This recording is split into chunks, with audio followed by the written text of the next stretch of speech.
رمضان کے مہینے میں آپ کو میری باتیں کچھ کام دے جائیں. ای کو تھوڑا سا کم کریں, آواز تھوڑا سا ٹھیک کریں. مائک آپ کا بہت اچھا ہے, اس وجہ سے اس سے قیامت میں کوئی سوال نہیں ہوگا, مگر مائک والے سے ہوگا. اب یہاں پر جو ہے نا میری بات یہاں پہ ذرا غور سے سن لیں آپ. سب سے قیمتی چیز کیا ہے ہمارے اور آپ کے پاس؟ ایمان. اور خدا نہ کرے ایمان چلا جائے تو امام غزالی فرماتے ہیں ایمان پاکیزہ ہے اور پاکیزگی کو پسند کرتا ہے.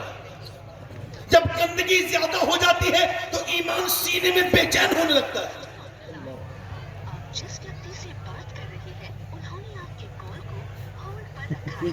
بغداد میں عید کو سیلیبریٹ کر رہے ہیں لوگ. چاند دکھ چکا ہے, صبح کو عید ہے, مگر ایک ہستی کو لوگ دیکھ رہے ہیں کہ وہ ہستی رو رہی ہے. وہ عظیم الشان, وہ بے مثال انسان, وہ سجدے میں سر رکھ کے روتے ہیں. لوگوں نے جب سر اٹھاتے دیکھا تو شیخ عبد القادر جیلانی تھے. کہ آپ روتے کیوں ہیں؟ سب تو عید کی خوشیاں منا رہے ہیں, کل عید ہے.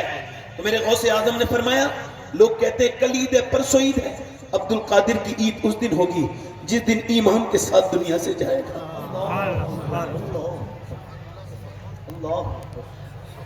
مولا علی کے خلیفہ امام حسن بصری صرف خلیفہ نہیں, شاگرد بھی ہے, مرید بھی ہیں, اور انہوں نے ام سلمہ کا دودھ پیا ہے, ام المومنین کا.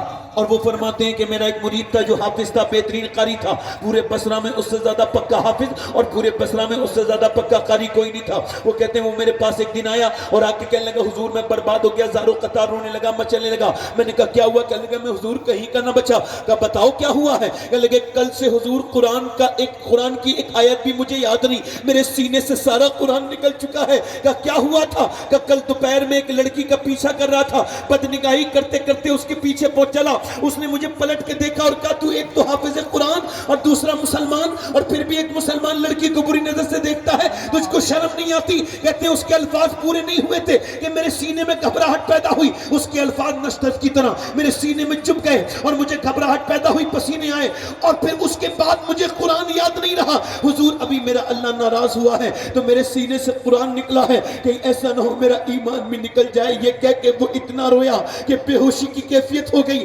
آپ نے اس کو اٹھایا, وہ حافظ اور رویا. آپ نے سینے لگا سے کہا رونا بند کر اور توبہ کر. وہ توبہ کر رہا تھا. حسن بصری رو رو کے دعائیں کرتے تھے, اے اللہ میرے مرید کو معاف کر دے, اے اللہ اس کو معاف کر دے. اللہ کا فضل ہوا, اللہ کا کرم ہوا, اس کے سینے میں پھر سے قرآن آ گیا.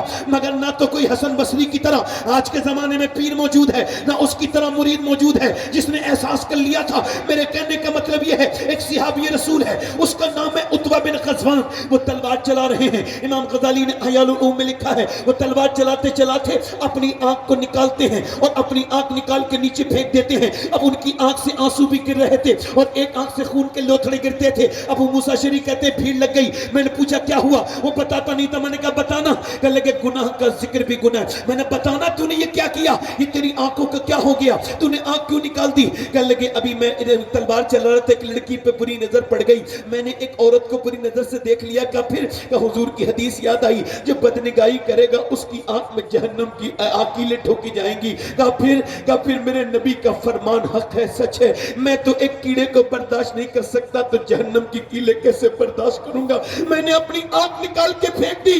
اب بتاؤ کہ اللہ مجھے معاف کر دے گا؟ ایک آنکھ سے آنسو کہہ رہے تھے اور ایک آنکھ سے گرتے تھے اس کے آنسو اور ایک آنکھ سے خون. اللہ اکبر, صحابی رسول ہے. مگر میں ان نوجوانوں سے پوچھتا ہوں جن کے پاس روزانہ اپڈیٹ ہوتی ہے جی بی 2 GB 3 GB, مسلمانوں کے لڑکے, ہماری جو نئی نسل جتنی برباد ہو گئی, ان کے ماں باپوں کو پتہ تک نہیں ہے.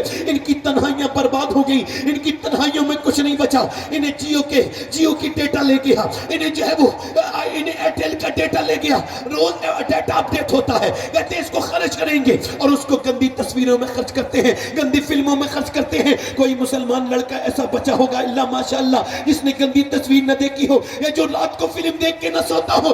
معاذ اللہ, توبہ توبہ استغفر اللہ. ان کی تنہائیاں برباد ہو گئی, ماں باپوں کے علم تک نہیں ہے. میں نے ایک 10 سال کے بچے کو گندی تصویر دیکھتے دیکھا ایک ہوٹل میں بیٹھ کے. میں نے پوچھا کیا نام ہے؟ کہنے لگا محمد زید. میں نے کہا بیٹے گندی تصویر کیوں دیکھ رہا ہے؟ کہنے لگا میرے ابا بھی دیکھتے ہیں, میرے میرے گھر میں دیکھی جاتی، اس میں کون سی بری بات ہے؟ جب پوری نسل برباد ہونے لگے، اللہ اکبر، اور نام محمد زید ہے، نام محمد فاروق ہے، نام محمد عبد الرحیم ہے، نام عبد الرحیم ہے، نام عبد الرحمن ہے، نام عبد الرشید ہے، نام غلام یاسین ہے، نام محمد کامل ہے، نام محمد عارف ہے، اور نام غلام علی ہے، نام غلام حسین ہے، اور اسٹیٹس تک پہ اپنی گندی تصویریں لگاتے ہیں اور اپنی اسٹیٹس پہ لگواتے ہیں اور کہتے ہیں میں بغاوت کرنے لگا ہے اللہ سے بندہ. وہ دکھاتا ہے دیکھو یہ میں گندی فلم دیکھتا بھی ہوں اور اپنے اسٹیٹس پہ لگاتا بھی ہوں. ارے کہ تم کو شرم نہیں آتی نوجوانوں؟ تمہیں کوئی دیکھتا ہوگا تو کیا سمجھتا ہوگا اتنا گر گیا اس امت کا معیار. میں آپ سے پوچھنا چاہتا ہوں، ہم سے اچھے تو پہلے زمانے کے بھکاری تھے. ارے نوجوان لڑکے تو چھوڑو، اب تو لڑکیاں تک برباد ہو رہی ہیں. ابھی کچھ دنوں پہلے ایک فلم ریلیز ہوئی اور جب وہ فلم ریلیز ہوئی اس کا شور پورے ہندوستان میں مچ گیا. اس کو فلم دیکھنے کے بعد اس فلم سے نکل رہی تھی لکھنؤ میں ایک لڑکی، اس سے پوچھا رپورٹر نے کیا نام ہے؟ کہنے لگی میرا نام زرین فاطمہ ہے. کہاں سے آ رہی ہو؟ فلم دیکھ کے آ رہی ہوں. کیا دیکھا تم نے فلم میں؟ کہنے لگی مجھے گانے اچھے لگے، یہ اچھا لگا وہ. اگر میں قریب ہوتا تو اس لڑکی کے پاؤں پکڑ کے کہتا کم سے کم نبی کی بیٹی فاطمہ کے نام کی لاج رکھ لیتی. نام فاطمہ رکھ کے تھیٹر کے باہر کھڑی ہے. اور مسلمان لڑکیاں جب میاں فلموں پہ ریویو دینے لگے، جب غیر مسلموں کی موٹر سائیکلوں پہ گھومنے لگے، اور پھر بھی یہ امت ناروں میں مست ہو، اپنے آپسی معاملوں میں مست ہو. مجھے بتاؤ مسلمانوں، ارے ہماری کیا حیثیت ہے؟ اقبال کہتا ہے بت شکن اٹھ گئے، باقی جو رہے بت کر ہے. امتی پائی سے رسوائی پیغمبر ہیں. ہم تو وہ لوگ ہیں جو اپنے نبی کو تکلیف دیتے ہیں، اپنے پیغمبر کو تکلیف دیتے ہیں. جب آپ کوئی برائی کرتے ہیں تو میرے نبی کو تکلیف ہوتی ہے. ارے ہم سے اور آپ سے اچھے تو پہلے زمانے کے بھکاری تھے. کہ یہ دلی کی جامع مسجد کے باہر ایک مسلمان بھیک مانگ رہا تھا. انگریز گزرا، اس نے انگریز سے کچھ مانگا، انگریز نے کچھ پیسے دے دیے، اس کا بٹوا گر گیا. انگریز کا بٹوا بعد میں دیکھا مسلمان نے رکھ لیا، اس کو ڈھونڈا نظر نہیں آیا. 3 مہینے کے بعد آیا، کہا یہ آپ کا بٹوا ہے؟ انگریز دیکھ کے بولا بٹوا میرا ہے. پیسے چیک کیے، اپنا پرس میں پوری دولت تھی. کہنے لگے اتنی بہت سے پیسے ہیں کہ تیری زندگی بدل سکتی تھی. بھکاری تو بھکاری سے امیر بن سکتا تھا، کیا تو بھکاری نہیں ہے؟ تو نے پیسے کیوں نہیں لیے؟ بھکاری رونے لگا، کہنے لگا میں بھکاری تو ہوں مگر بے غیرت نہیں ہوں. کہا کیا مطلب؟ کہا تو عیسیٰ علیہ السلام کا امتی ہے، میں مصطفیٰ جان رحمت کا امتی ہوں. اگر تیرے نبی نے میرے نبی سے یہ کہہ دیا ہوتا کہ آپ کا امتی چور ہے تو میرے نبی کو تکلیف ہو جاتی. اور میں اتنا بے غیرت نہیں ہوں فقیر ہوں کہ حضور کو تکلیف دوں. لے اپنا یہ پرس لے جا اور اپنے پیسے سنبھال. انگریز بولا پرس بعد میں دینا، پہلے کلمہ پڑھا کے مسلمان کر دے.